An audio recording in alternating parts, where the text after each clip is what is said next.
I think it's a good time for Amy Constantine Kline of Dormont Arts and Shelley Johansson of Flood City Music Festival to tell us out here what artists need to do to succeed in the festival market.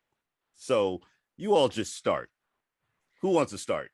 Well, I think the really big thing, when you're getting started and you're trying to get the attention of somebody that might book you, having really good publicity materials. And by that, I mean a good publicity photo, Mm-hmm. a well-written bio, an active social media presence, and an actual website. If you have that, and an equally talented band does not, I can tell you who's going to get that booking. Okay. I Okay. totally agree. I was making notes about this coming in, and one of the ones I wrote was build and maintain your brand. Don't just put all the information out and walk away. You need to Okay. keep it up to date. You need clear photos, clear bios, keep your personnel moving, like keep it all current. As soon as I see these out of date Facebook pages, they haven't updated in 2 years. I'm expecting that they're just dead, right? They're not Right. playing anymore. Sure. Sure. I have And a sense of. Go ahead.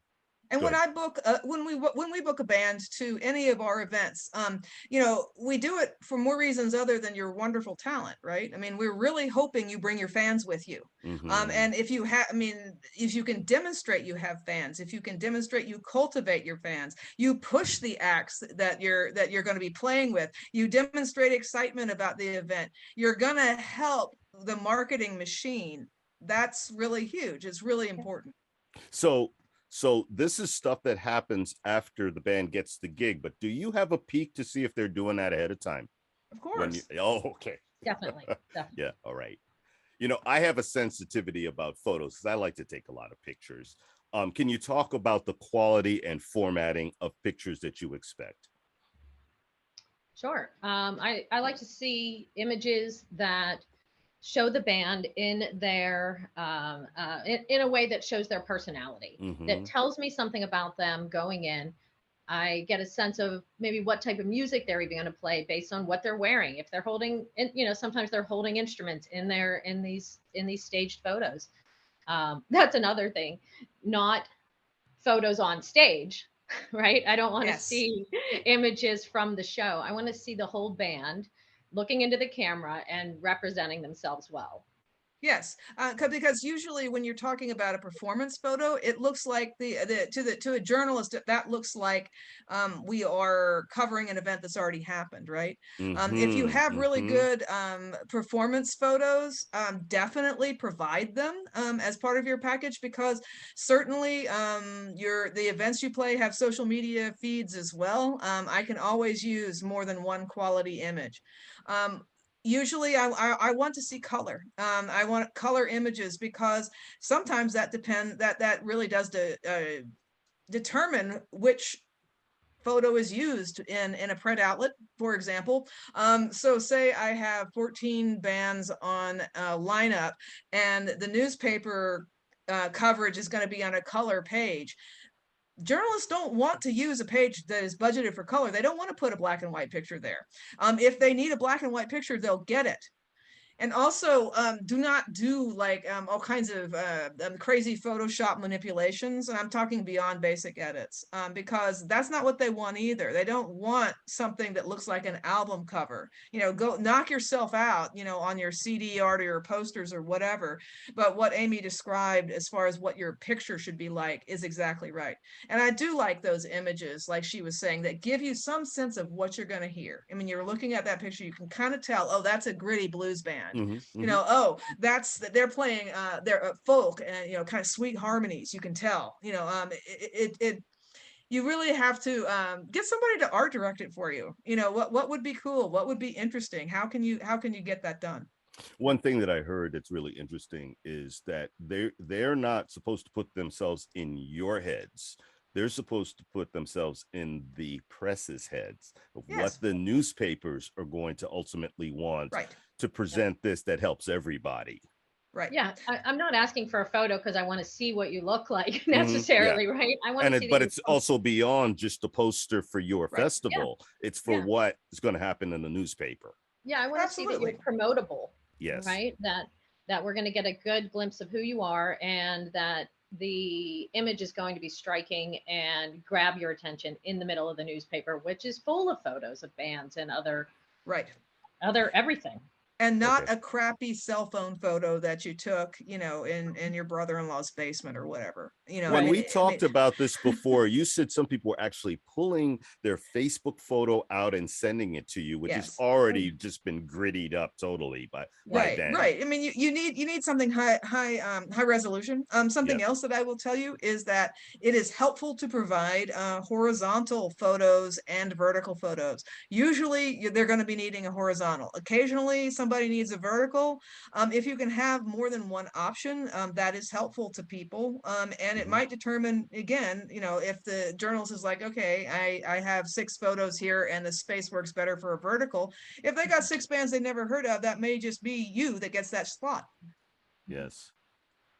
Another thing I always look for is before booking is links to someone's Spotify or YouTube, Right. or if those things don't exist, send me a file, send me some music so that I Right. know what I'm getting myself into. You know, especially when it's a band reaching out to me. I want Yes. to be able to make a quick make a Assessment. quick decision, at least an assessment. Yeah, at least if I want to go forward with them, if at least if the style matches what we're looking for. There's so many times where I get nothing, just Right. flat out nothing, right? An email with no image, nothing about them, and no music. And those are the ones that are the easiest to pass by. They're they're And they're too vague. I'm embarrassed to admit this, but I can't even respond to unsolicited submissions because there are so many. I mean, Yeah, sure. literally, I mean, we're Yeah. talking a dozen a day is a reasonable estimation of that. How can you stand out in that slush?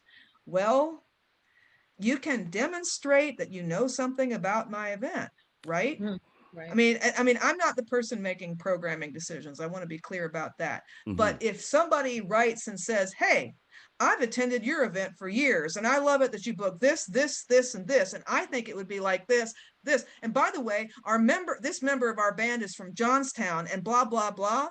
You Yeah. know, Connections. boy, I mean, Yeah. why would you expect someone in my position to spend 10 minutes listening to your band if you can't even put together a little bit of research and actually pitch the event? I mean, you know, yes, you would know that we don't really do tribute acts at the festival if you'd looked at the lineup. So why are Right. you sending me this? You know, I mean, if you can do that, that really does increase the likelihood that it catches someone's attention, makes them want to do what Amy says and listen to that music or Yep. open that YouTube or whatever.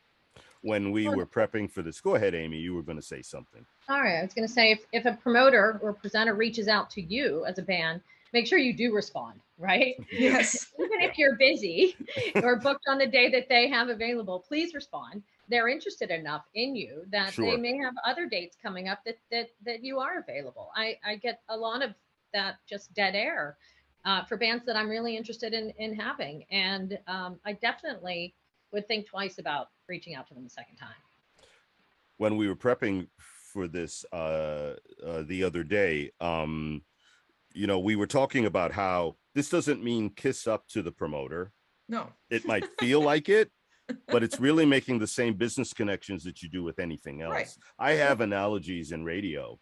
You know, somebody will ask me to play their music, and 2 days later they say, "Have you played it yet?" Yeah, but my show's on Saturday, and Saturday hasn't happened yet. Right. So you don't know when it is. Right. And it just puts some distance between us right away. That's the kind of thing you're talking about. Just get warm Absolutely. with the people that are going to hire you a little bit. Yeah, make a good Right. impression when you're Sure. networking with me or meeting me or responding to an email, and keep that impression Okay. by It's staying like in any touch. other job interview. I mean, Exactly. Yes. that's Exactly. essentially what it is. I mean, and again, I want to stress is also, I mean, it's not because, want to be sucked up to, but boy, if you're demonstrating competence and you've got all this stuff on the ball, and you've got that social media feed going and you're promoting the dates that you play and your website's up to date and you've got all these dates and you're playing in good places. Yeah. That helps say, hey, I'm going to bring my fan base with me. Right. And that's what promoters want, that, right? I mean, Yes, it's not sure. all, I mean, it's about presenting great music, but there is so much good talent out there. Absolutely. Okay. Wow. We're going to do this again, right? So this Yes. was the beginning. And I think that the Definitely. next part of this is going to be the touchy-feely aspect of all of making the connections and maintaining the relationships. Yeah. We prepped for this a little bit in advance. So I know there's a lot of great content coming, and we've probably got several of these in our pockets to continue it. So thank you. Yeah. Great fun. All right. Thanks, Mike. Thank you.